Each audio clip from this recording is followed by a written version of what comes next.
right. So I was doing something the other day, right?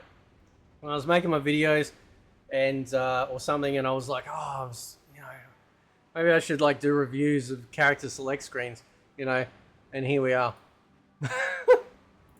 Now, and the reason why I want to do it is like everything else that I'm building on this channel is archival, right? So, I one of the main things, it's one of the main things that, for example, with Mortal Kombat 12 coming out, one of the first things I want to see outside of like, obviously how it looks is the character select screen. Like, how does it actually look when we get, into the game? So anyway, I wanted to just review it, like just load it up and just sit here and talk about it and discuss why I actually like, character select screens, like, whichever one I'm reviewing. So I'm using an Xbox One controller. I am running this game through the PlayStation 2 emulator. So, just being up front with you guys. Now, just like, obviously, like you've got, so how many rows we got? We got 3 rows. How many columns? We got 1, 2, 3, 4, 5, 6, 7, 8. Right? So we got 3, 8 to 24, 24 characters, and that was it. Like, now, when you play Deception, you would actually unlock characters, so you'd actually have a few empty spaces on here that you have to eventually go through and unlock. But I wanted to review it because I do love the layout of it. So I love how, like, for starters, for the background, we've actually got the mountain pass. The music, I can't turn it up because I'll get in trouble with YouTube. But this is probably my favorite character select screen music of all time. Like, the way it kicks is like it goes, like, it's so good, man. Really good, right? And so the music's the best. I love the background. Sort of really adds to, just, I don't know, like, obviously you don't want fluffy and stuff, but it's actually quite clean. Now, I know Ed Boon was on record a little while ago claiming that MK11's select screen or something is like the best. Nah, not to me, man. Not to me. This is like, Deception's one is up there, right? And eventually, when I get around to reviewing the Wii version, was it the Wii one? Yeah, of it, where you got the extra characters in there, then it's a compare. So I do love the layout. I love the fact that when you highlight a character, we got the nice still. Okay, I know it's not animated, but that's okay. It was a change from some MK games where you highlight the character and they'd sort of already be in their fighting pose, all ready to go. So it's different in that regard, and that's fine. It works in that. You got like these 3 sort of like things on the side. Now, I could be wrong. Let me just check some. Let me go into the training mode, because I think there might be. It might. Let me just hang on. Let me just. It's not under that. Where is it? I can't go. Or is it? Or maybe. Oh no. It's under there. My bad. Practice. Because if you're playing 2-player in training, you can press like a button that will bring up. Yeah, here we go. So you can actually choose like the stage you want to be in. So for me, that's right R1 or right bumper, right? And you can actually go through and choose a stage, which is awesome. And some of these stages are amazing. That's something else I also want to review. Is stages in fighting games too. Again, creating an archive, which would be pretty awesome. So, but anyway, and then do any other shoulder buttons? No, so it's only for that one. But what I like about this, now you'll notice too, those 3 lines have disappeared.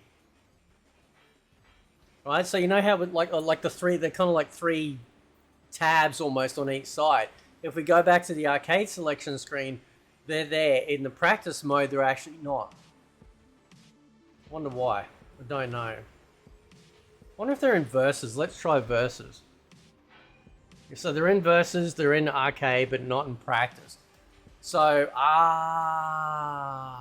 there we go. So if you press left bumper, that actually pops out the, like your profile. That's awesome. That's really cool. I like that.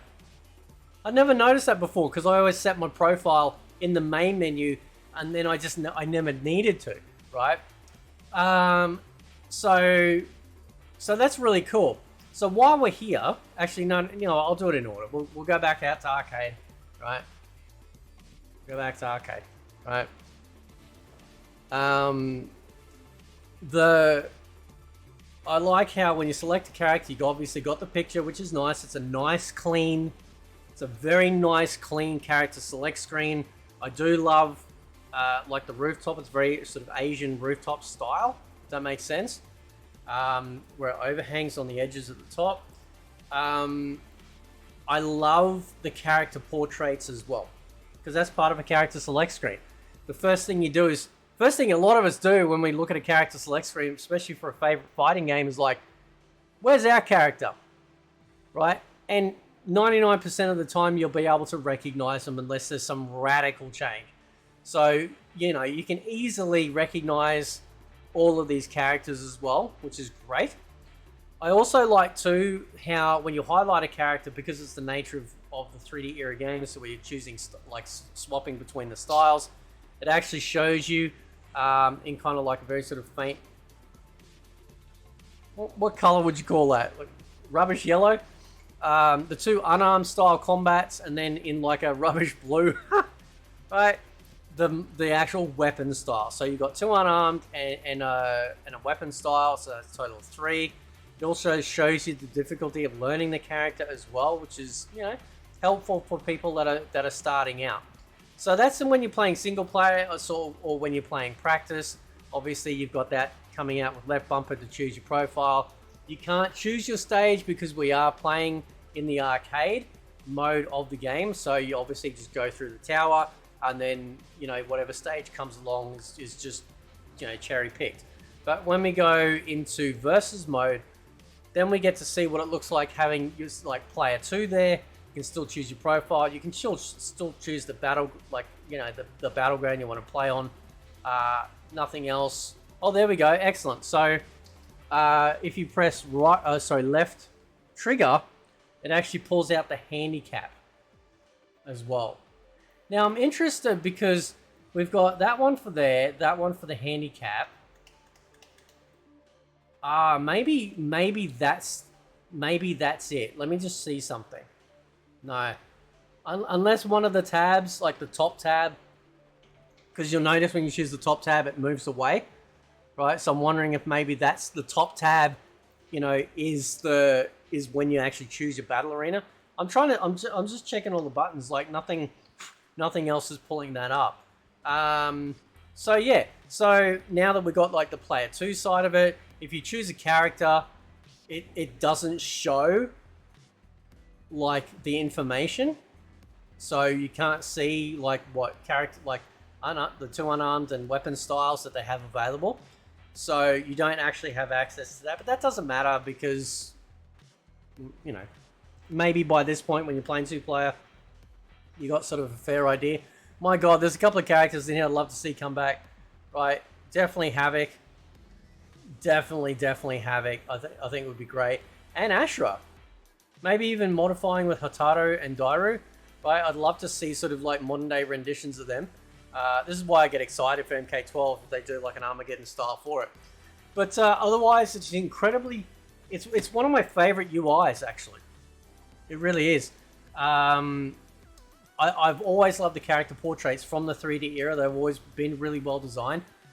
The character select screen itself is really nice. The placement of the MK logo with the dragon symbol in the middle, just in like that sort of like steely-esque grey and black and white for the logo, looks amazing. And you'll notice too that sort of when you look at, when you sort of have like MK11, when you first highlight your character, it's kind of paused, and then it will start moving, right?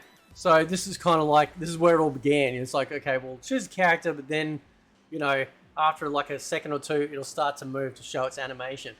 And all the actual like character profiles are all really nice too. I mean, obviously it's an old game. They're not going to look as clean and fresh as modern versions of MK games, but I can appreciate, you know, how wonderful they look, you know, regardless. So that looks really good. It's definitely one of my probably top 5 favorite character select screens. So I am going to create playlists, obviously, for these.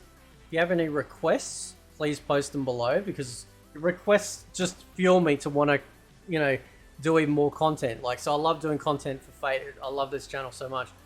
But you might go, well, can you do a character select screen for Street Fighter 2 Hyper Edition? Oh, yeah, sure. Right?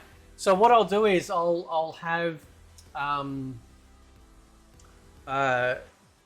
might call it Select Screens of Fate, right?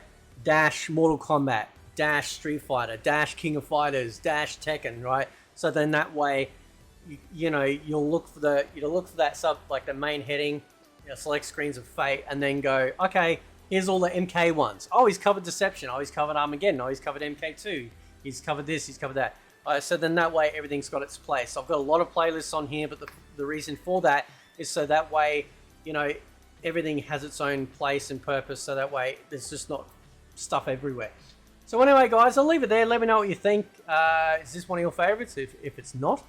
And I will catch you guys next time. See you later.